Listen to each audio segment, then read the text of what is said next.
हमारे जीवन के लिए प्राण है, वही जब तक हैं हमारे शरीर में तब तक हम जिंदा हैं।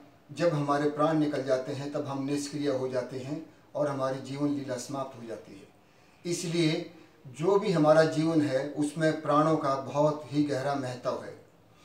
अगर हमारे प्राण ठीक हैं तो हमारा जीवन है, हम बीमारियों से मुक्त रहेगा। हम जब श्वास लेते हैं, बाहर जब नासिका के रहता है, ये वायु होती है, जैसे नासिका के अंदर चला जाता है हम इसको श्वास बोलते हैं, और जो नासिका के बाद में शरीर में हमारे अंदर जाता है तब वही श्वास प्राण बन जाते हैं।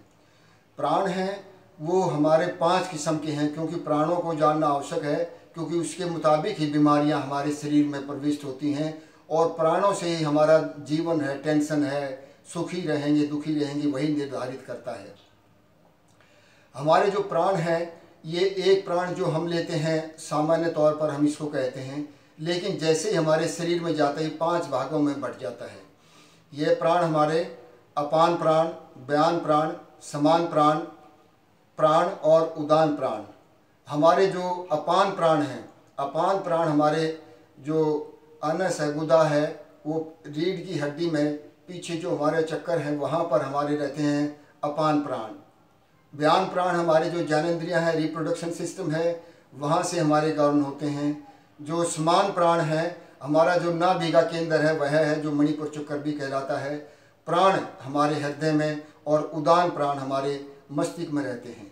जब हम श्वास लेते हैं उसका 20% ऑक्सीजन जो प्राण है हमारे मस्तिष्क के लिए, इसके लिए चाहिए होता है। अगर प्राण श्वास लेते समय हम छोटा या बड़ा लेते हैं तो उसी मुताबिक हमें टेंशन और अन्य बीमारियां घेरने लग जाती हैं। इसलिए 20% ऑक्सीजन हमारे मात्र मस्तिष्क को चाहिए, ऊपर वाले हिस्से हैं जो उदान प्राण हैं उनको चाहिए। तो इस तरह से बाकी जो है हमारे शरीर में अपान प्राण है नीचे। अपान प्राण का कार्य होता है श्वास लेना। जब हम श्वास लेते हैं तो अपान प्राण की वजह से हम श्वास लेते हैं। अपान प्राण का कार्य हमारे शरीर में जो है मल मूत्र त्याग करना, और बच्चा जब होता है जच्चा के वो बाहर निकालना, उसी अपान प्राण का काम रहता है। व्यान प्राण हमारे रहते हैं, उसका काम रहता है हमारा मूत्र त्याग करना, और सारे शरीर में वाइब्रेशन उसी के द्वारा ही हमारे पूरे शरीर में वाइब्रेशन होती है, जिससे कि जो भी अंग हमारा हिलता है डुलता है वो उसी की शक्ति से ही हिलता है। समान प्राण हमारे जो हैं वह हमारे जो खाना पचाने की क्रिया है उसका करते हैं। जो हमारे समान प्राण जो कि मणिपुर चक्कर नाभि में रहते हैं, जो प्राण हमारे हृदय में स्थित रहते हैं, उनका कार्य होता है जो पचा हुआ खाना होता है उसको शरीर के विभिन्न अंगों में भेजना, और साथ में जो खून है और जो दूसरी शरीर को आवश्यकता है उसको विभाजन करना रहता है। उदान प्राण हमारे जो कपोल में रहते हैं, जो इसका स्थान या कंठ रहता है, तो ये हमारा इसका कार्य होता है कि जो हम खाते हैं, तरल पदार्थ खाते हैं या सूखा खाते हैं, जैसे रोटी खाते हैं, पानी पीते हैं, उनको जो हमने खाया पिया उनको उसी नली में, खाने को खाने की नली में और पीने को पीने की नली में भेजने का कार्य रहता है। इस प्रकार इसके ये 5 हमारे प्राण रहते हैं, इनके विभिन्न कार्य रहते हैं। इन 5 जो प्राण हैं, हमने जो अभी ये अपान प्राण, व्यान प्राण, समान प्राण, प्राण और उदान प्राण, इनके 5 ही उप प्राण भी हैं। सबसे पहले जो अपान प्राण का है कूर्म प्राण आता है। कूर्म प्राण का कार्य होता है जब हम आंखें झपकते हैं, खोलते हैं, बंद करते हैं नेत्र हम, तो उसका कार्य रहता है कि आंखों को खोलना बंद करना, खोलना बंद करना। जब किसी मनुष्य की आंखें टिमटिमाने लगती हैं, ज़्यादा देर स्थिर नहीं रह पाता, तो ये समझना चाहिए कि हमारे जो कूर्म प्राण हैं वो वीक है। उसका वीक होने का कारण है क्योंकि अपान प्राण का यह एक भाग होता है, उप प्राण होता है, तो आपके अपान प्राण हैं वो ठीक नहीं है। अपान प्राण जो कि हमारे गुदा में स्थित रहते हैं, इसका मतलब आपका खाने पीने का आप ज़्यादा खा रहे हैं, आपका खाना ठीक तरीके से हजम नहीं हो रहा है, और आपको बवासीर की या बदहजमी की शिकायत है, या ब्लड प्रेशर, शुगर होने पर भी ये आंखें हमारी अन्यथा टिम टिम करने लग जाती हैं, जिनका कि हमारे ऊपर कंट्रोल नहीं होता है। तो उसके लिए ये होता है शुगर को अपनी को कंट्रोल करें। और आँखों में कोई दिक्कत है या वो है तो उसके लिए जो चक्षु व्यायाम है, त्राटक का अभ्यास है इत्यादि जो आँखों की एक्सरसाइज है उसको करें। उसके बाद में हमारे जो व्यान प्राण हैं जो हमारे जननेंद्रियों के पीछे रहते हैं उसका भी एक उप प्राण रहता है, उसको धनंजय कहते हैं। धनंजय का जो कार्य रहता है वो मौत के बाद भी चलता रहता है। जैसे हमारी मौत के बाद में बॉडी फूल जाती है, नाखून बढ़ते रहते हैं, सिर के बाल हमारे बढ़ते रहते हैं, यह काम मृत्यु के बाद धनंजय करता है। या कई बार कईयों का ये एक्सपीरियंस रहा है, यह देखा है कि मुर्दा मरने के बाद भी चलने लग जाता है। यह कार्य वही धनंजय प्राण करते हैं जिससे कि मनुष्य मौत के बाद भी कोई क्रिया करता रहता है। इसके बाद में हमारे जो है समान प्राण हैं, समान प्राण का उपप्राण करकर है।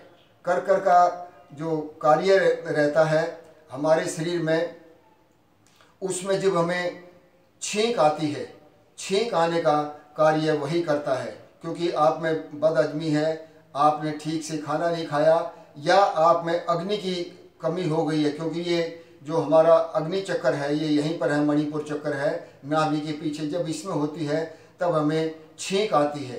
तो छींक आने का यही है कि आपका जो है मणिपुर चक्कर है, जो आपके समान प्राण हैं उनमें गड़बड़ हैं, उनको आपको ठीक करना पड़ेगा। फिर उसके बाद में हमारे प्राण आते हैं। प्राण का जो उप प्राण है नाग रहता है। नाग का कार्य जो है हम जब डकार लेते हैं, खाना जब हमारा हजम हो जाता है या खाना अधिक खा लेते हैं या हमें बदहजमी होती है या वायु भर जाती है तो डकार के द्वारा निकलती है, वो हमारा ये उपप्राण कार्य करता है। इसके बाद में जब हम जमाई लेते हैं तो उसका उदान प्राण का एक उपप्राण है, देवदत्त बोलते हैं। देवदत्त जब हमें असर करता तो हम जमाई, और इस तरह से जब हम जमाई लेते हैं तो देवदत्त जो हमारे उप प्राण हैं उदान प्राण का, उसका हिस्सा रहता है। इस प्रकार से हम अपने जीवन में देखते हैं इन्हीं प्राणों की वजह से हमारे बीमारियां आती हैं और बीमारियां जाती हैं।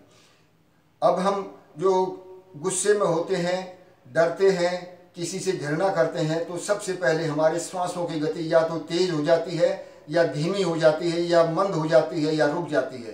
तो जैसे वो रुकती है तो समान रूप से जो हमारे पांचों ये प्राण हैं और उप प्राण हैं उनमें वायु है या प्राणों की पूर्ण रूप से ऊर्जा नहीं पहुंच पाती और हम टेंशन में आ जाते हैं और इसी से हमारा जीवन अस्त व्यस्त होने लगता है।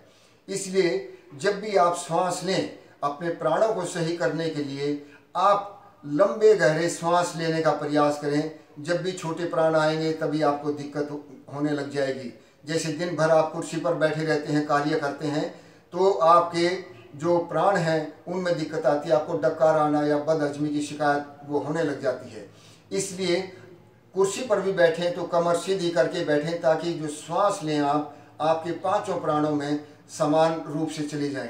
क्योंकि हमारे जो श्वास हैं वो 20% पांचों हमारे प्राण को चाहिए, और जिसमें भी ये प्राण हमारे नहीं पहुंचती, वायु नहीं पहुंचती है, श्वास की क्रिया हमारी धीमी होती है, तो वहीं से हमारी वो बीमारियां शुरू हो जाती है। इसलिए प्रयास रखें कि आप अपने श्वास लें तो सामान्य गति से लें, क्योंकि जब आपके श्वास हल्के या धीमे रहेंगे तब आपको धीरे लेंगे अपान प्राण तक वायु नहीं पहुंच पाती। क्योंकि अपान प्राण का काम मेन होता है कि श्वास को खींचना अंदर और श्वास को बाहर छोड़ना प्राण का कार्य होता है।